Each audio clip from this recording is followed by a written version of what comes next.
5 روش طلایی برای رفع چین و چروک پوست صورت. هلو گایز، چطورید بچه‌ها؟ داخل این ویدیو با هم روی 5 تا از روش‌های کارآمد برای رفع چین و چروک پوست صورت به صورت خانگی صحبت می‌کنیم.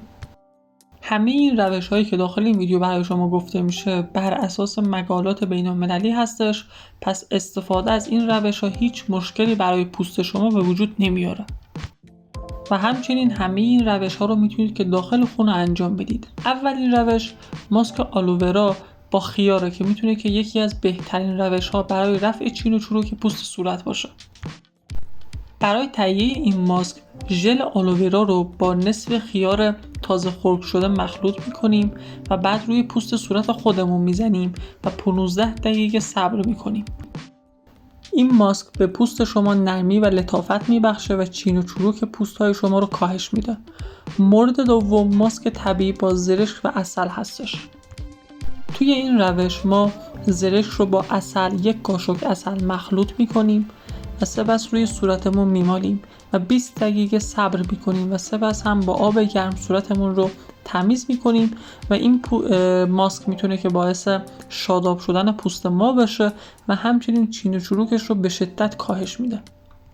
ماسک و روش سوم ماسک ژله‌ای پرتقال با عسل هستش که ما 1 قاشق عسل رو با کمی پرتقال خرد شده مخلوط میکنیم که حالت خمیری به خودش بگیره. بعد روی پوست صورت خودمون میمالیم و بعد از اون 20 دقیقه صبر میکنیم و سپس صورتمون رو هم با آب گرم تمیز میکنیم. این کار باعث میشه که چین و چروک های صورتمون کامل رفع بشه و تبدیل بشه به یک پوست کاملا لطیف و نرم. روش سوم ماسک طبیعی آووکادو با روغن زیتون هستش که ما آووکادو رو با روغن زیتون مخلوط میکنیم. سعی میکنیم که آووکادو حالت خمیری به خودش بگیره و بعد از اینکه این دوتا رو با هم خمیر کردیم، مخلوط کردیم، روی صورت خودمون میزنیم و 20 دقیقه صبر میکنیم.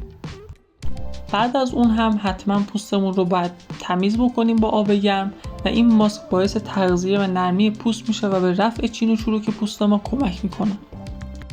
آخرین روش ماساژ صورت با روغن خراطینه که ما کمی روغن خراطین رو به پوست صورت خودمون میزنیم و 20 دقیقه روزانه ماساژ میدیم.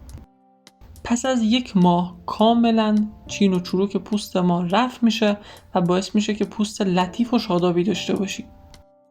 داخل ویدیو برای شما 5 تا روش آموزش داده شد که چطور بتونیم که ماسک صورت بسازیم که چین و چروک صورت ما کاملا برطرف بشه. حتما از این روش ها داخل خونتون استفاده بکنید. اگر که نظری داشتین برام کامنت بکنید و اگر که تا الان کانال من رو ساب نکردی حتما ساب بکن و ویدیوهام رو هم تا آخر نگاه کن. بدرود.